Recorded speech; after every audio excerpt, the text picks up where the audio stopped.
Hey, this is Driving with Myles. I'm a state certified instructor. Let's talk about winter driving. It is 19 degrees out here. I'm gonna go ahead and put the vehicle in snow mode. This vehicle has snow mode. So I'm gonna go ahead and, that's race mode. Track mode, no, we're not trying to do that today. And this is snow mode. Okay, so this means the vehicle will start in second gear. We're gonna go ahead and drive through this area. This is an all-wheel drive vehicle, so if you're fortunate enough to drive an all-wheel drive vehicle, it does give you a little bit more added safety, but you still have to be careful and steer smoothly. I have both hands on the wheel. I'm just taking my time. Got the GoPro cam on. So you wanna scan, you wanna look left, middle, right. I'm at 60 miles an hour, you can see that. And in the neighborhood, early morning, you have kids. Again, it's 19 degrees out. Looking at the race pages, the battery voltage is 14.4. Usually batteries that are 5, 6, 7, 8 years old, they tend to give up in the winter time or when it's really hot, that load on the car. So look at that school bus. That bus is flying. So that's a great teachable moment. They have the right of way, so they're gonna wait for me because they're larger.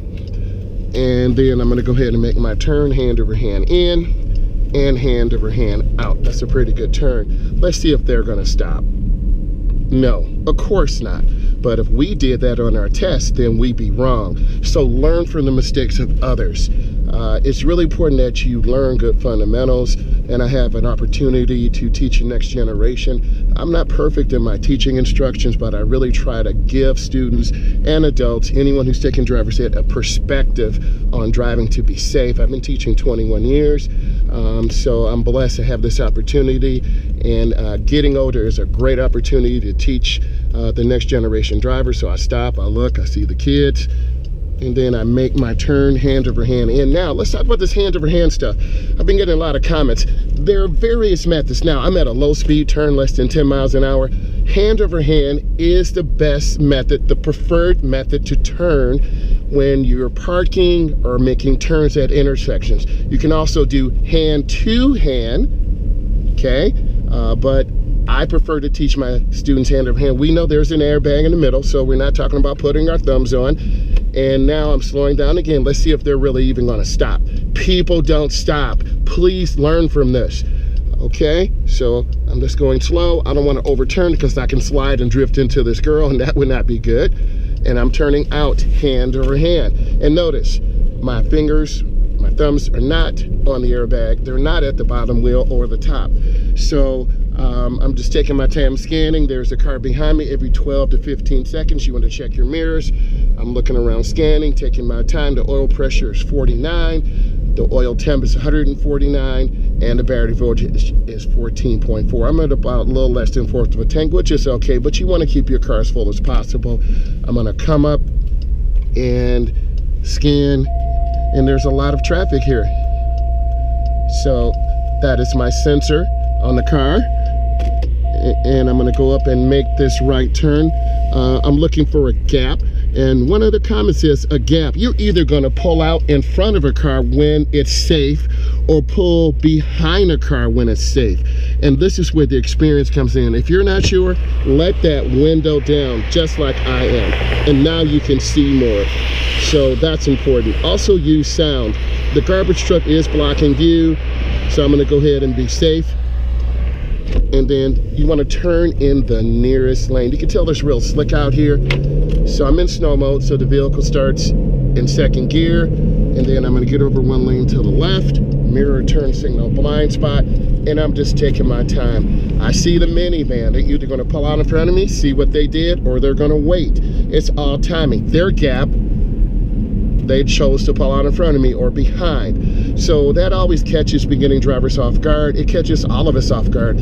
I have to get into the left turn lane up here. I'm going to get in just when the line is broken. So the line is broken now. Mirror turn signal blind spot, I merge in. This is a protected left turn. So I'm going to wait. And why should I run the light? That's dangerous. If you run the light, you're going to end up putting yourself in danger because we're on a bridge and it's very cold. So here's my gap. Here's my space. This is my space. I feel safe. I made the turn. The biggest thing that beginning drivers do, they hesitate. If you hesitate, you could create an accident. On your DMV test or road test, they want to see you execute, right? They want to see you make decisions. Now I'm on a cloverleaf, which is dangerous. It's cold. I'm at about 26 miles an hour. This is real. You see me here. I'm looking at traffic, checking, and I'm looking for a gap or space. So once I get off the curve, then you're going to see me accelerate, and I build up speed. Mirror turn signal blind spot, and you can see the snow flying off the car, and now I'm in a good spot.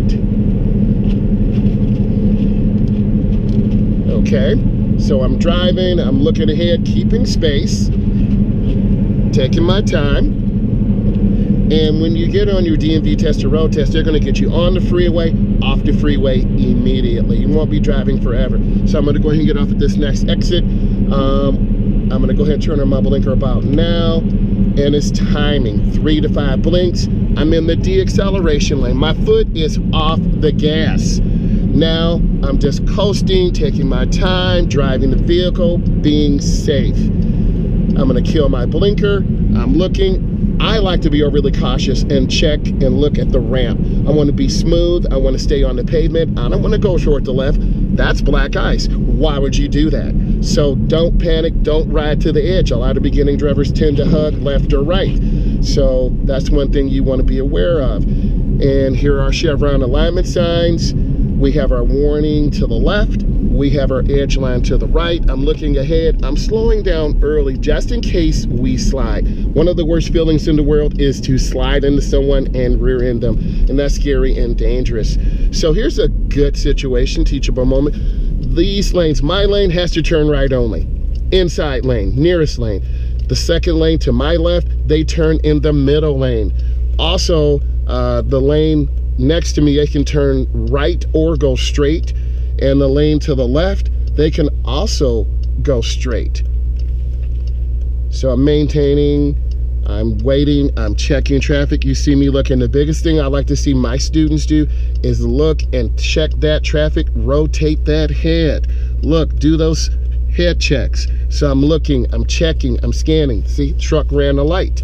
So be cautious, be careful, be aware what's going on. I'm coming up, I'm looking, and I want to turn in the nearest lane. And this is the nearest lane. I want to see the rear of the tires on the ground. If I can't see the rear of the tires on the ground, then I'm too close. If you found this of value, give it a thumbs up. And if you really like my content, subscribe to my channel. Thank you. This has been a great winter drive tutorial. More great content is coming. Remember, it's a new day.